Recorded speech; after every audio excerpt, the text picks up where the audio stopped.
freeing yourself from your mind. What exactly do you mean by watching the thinker? When somebody goes to the doctor and says, I hear a voice in my head, he or she will most likely be sent to a psychiatrist. The fact is that, in a very similar way, virtually everyone hears a voice or several voices in their head all the time. The involuntary thought processes that you don't realize you have the power to stop. Continuous monologues or dialogues. You have probably come across mad people in the street, incessantly talking or muttering to themselves. Well, that's not so much different from what you or other normal people do, except that you don't do it out loud. The voice comments, speculates, judges, compares, complains, likes, dislikes, and so on. The voice isn't necessarily relevant to the situation you find yourself in at the moment. It may be reviving the recent or distant past, or rehearsing or imagining possible future situations. Here, it often imagines things going wrong and negative outcomes. This is called worry. Sometimes this soundtrack is accompanied by visual images or mental movies. Even if the voice is relevant to the situation at hand, it will interpret it in terms of the past. This is because the voice belongs to your conditioned mind, which is the result of all your past history as well as the collective cultural mindset you inherited. So you see and judge the present through the eyes of the past and get a totally distorted view of it. It is not uncommon for the voice to be a person's own worst enemy. Many people live with a tormentor in the head that continuously attacks and punishes them and drains them of vital energy. It is the cause of untold misery and unhappiness, as well as of disease. The good news is that you can free yourself from your mind. This is the only true liberation. You can take the first step right now. Start listening to the voice in your head as often as you can. Pay particular attention to any repetitive thought patterns. Those old gramophone records that have been playing in your head perhaps for many years.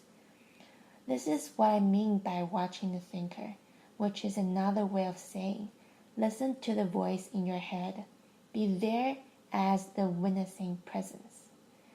When you listen to that voice, listen to it impartially. That is to say, do not judge. Do not judge or condemn that what you hear, for doing so would mean that the same voice has come in again through the back door.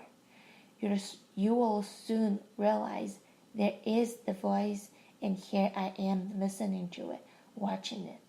This I am realization, this sense of your own presence, is not a thought. It arises from beyond the mind.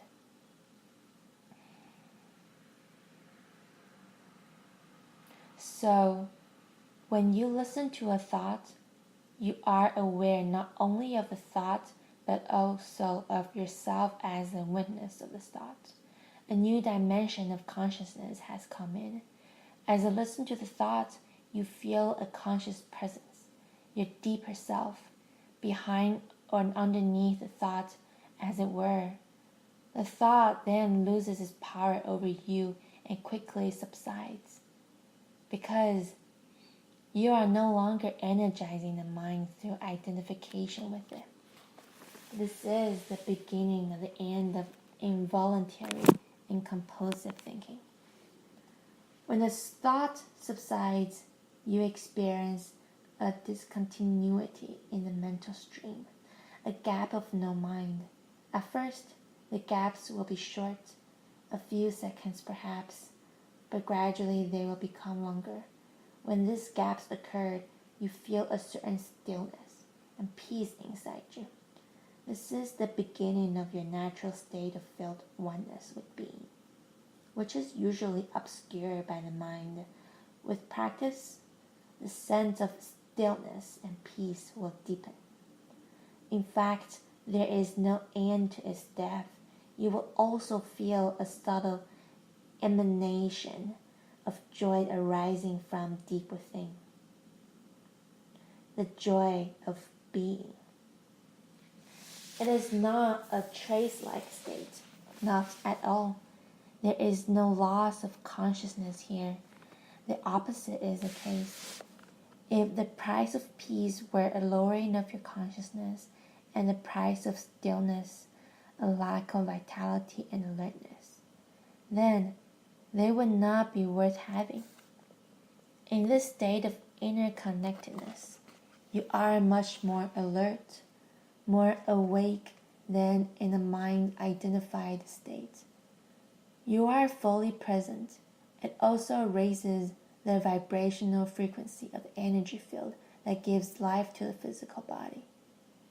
As you go more deeply into this realm of no mind, as it is sometimes called in the East, you realize the state of pure consciousness. In that state, you feel your own presence with such intensity and such joy at all thinking, all emotions, your physical body, as well as the whole external world become relatively insignificant in comparison to it. And yet, this is not a selfish but a selfless state. It takes you beyond what you previously thought of as yourself. That presence is essentially you, and at the same time, inconceivably greater than you. What I'm trying to convey here may sound paradoxical or even contradictory, but there is no other way that I can express it.